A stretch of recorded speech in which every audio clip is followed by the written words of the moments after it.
tumekuja hapa kumwaga rafiki yetu, mzee wetu, wengine tumefanya kazi naye bungeni, Suleiman Said Bungara. Kwa mimi sitajali, hata ningepewa kusema wa kwanza, ningesema wa kwanza, na maneno yangu yangesikilizwa vile vile kama ningesema wa mwisho. Uongo kweli?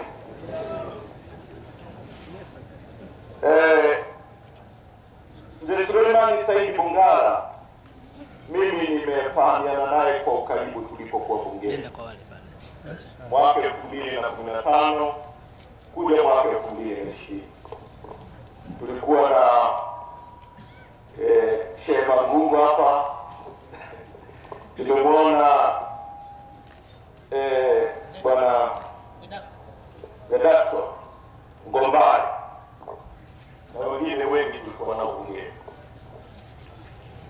Namshukuru sana Mwenyezi Mungu kutuwezesha kufika hapa leo kumwaga huyu mzee. Wengi wamesema kuhusu yeye.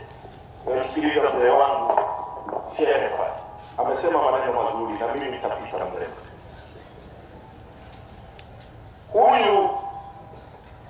Huyu mtu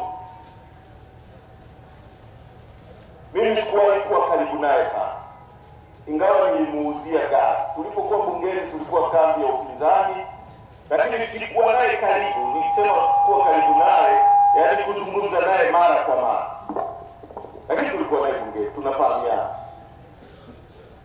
Lakini mwaka jana, baada ya uchaguzi wa ndani ya chama chetu, alinipigia simu na akaonyesha dhamira yake ya wazi ya kujiunga na Chadema baada ya kuwa uongozi mpya umechaguliwa. Tarehe 25 mwezi wa 7 mwaka jana, akiwa anaumwa amelazwa taasisi ya MOI, pale taasisi ya mifupa MOI, nilikwenda kumtembelea hospitali.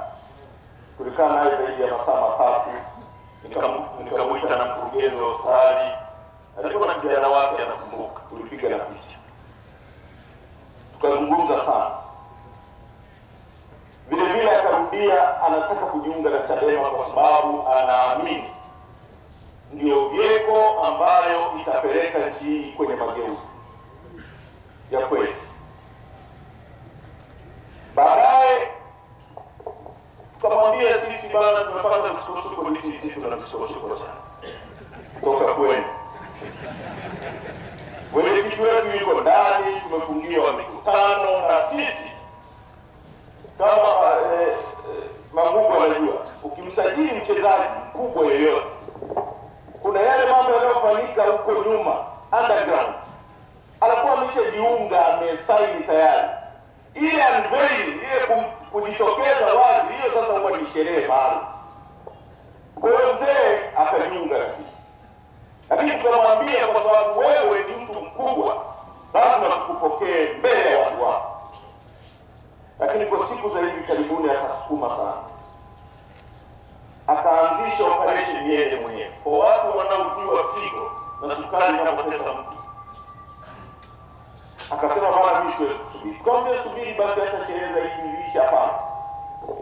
Akawateua vijana hapa, mwenyekiti wetu wa vijana, tumemwona bwana yule nani ile nani Kasim na wengine, akawakabidhi watu. Ni mtu ambaye ukishinda ubunge kwa upinzani sio mchezo. Alifahamu watu kwa majina na wanapokaa na tabia zao. Meticulous. Spika wa bunge la Marekani zamani anaitwa Tip O'Neill alisema all politics is local, siasa ni mahalia. Ukienda Tarime huwezi kuzungumza kuhusu korosho, hakuna korosho kule. Utazungumza kuhusu dhahabu, utazungumza kuhusu kilimo cha ndizi na mahindi. Ukija hapa Kilwa, usipozungumza kuhusu uvuvi, kuhusu gesi, kuhusu wizi ndani ya korosho na ufuta, ueleweki. Alijua hiyo na alisema siasa kulingana na mahali yake. Huyu ni mtu wa viwango vya juu sana. Kwa hiyo akawatuma hao vijana, akatoa gari yake katika hali ya ugonjwa, akachangia na fedha, wakaja kufanya operation ya kukianzisha chama. Ni kama aliona anachelewa sana. Kwa leo Mwenyezi Mungu amemwita na sisi tumekuja kumwaga. Nachotaka kusema mbele yenu, wananchi wa Kilwa, nchi hii ni ya kwetu na tuvumiliane. Mheshimiwa DC na chama chako na CCM, tuvumiliane. Watu wanapodai maji, wanapodai miundombinu, wanapokataa wasiuawe, hawamkosei yeyote, wanadai haki. Na Said Bungara alipigania haki. Watu walipopigwa risasi hapo mwaka 2017 2018 hapa msikitini wakakamatwa watu. Hiyo hoja tumeiendesha bungeni akiwa anaiongoza, hakuna mbunge anawahi kupigania. Nasema uongo? Hoja ya korosho, kama mnasahau, ile tunayoitwa export levy ilipotaka kuchukuliwa kibabe, Said Bungara alichangia bungeni na akamtaka spika aje kupokea maandamano ya watu wa Lindi. Aliwapenda sana ni watu wa Lindi, watu wa Kilwa, watu wa Kusini. Kusini ni sehemu ambayo imekuwa haijatendewa haki katika nchi. Kuna mbuga kubwa ya wanyama ya Selous. Sheikh alikuwa anazungumza pale, anazungumza madini ya hatari duniani, uranium iko Selous. Unajua mtu, kuna gesi ya futi za ujazo trilioni 54.5. Leo Mashariki ya Kati imechafuka. DC chama chako kingekuwa kinaona vizuri, leo hii ilikuwa fursa ya sisi kutoka kwenye umaskini vile. Said Bungara hajajua na aliyapigania. Nasema uongo? Nachowaahidi kwa niaba ya chama chetu, kwa niaba ya Mheshimiwa Lissu ambaye najua angekuwepo, angekuja hapa kumzika Bwege. Bwege alipenda sana Lissu. Maneno ya mwisho aliyasema juzi nilimsikia. Alimwamini sana. Na Lissu yuko kwenye kuta za gereza. Nataka niwaahidi chama chetu kitapigania yale yote aliyoyaamini. Haki za watu, rasilimali za nchi yetu kutumika kubadilisha maisha yetu. Wewe ukiugua, mtoto wako akiugua, atibiwe hospitali na atibiwe mtoto wa DC na mtoto wa rais. Hakuna kosa katika hilo. Mtoto wako asome shule bora, awe na uwezo wa kupata kazi, sio kwa sababu anafahamiana na mtu, bali kwa sababu ana uwezo, meritocracy, uwezo wa kufanya hiyo kazi. Aliamini haya. Sisi tutayapigania na tutaunga mkono. Ndio maana mimi nimekuja kwetu mtalii mbali mno. Tumekuja kumwaga huyu mwamba wa siasa za kusini, Lindi na Mtwara. Nani anabisha?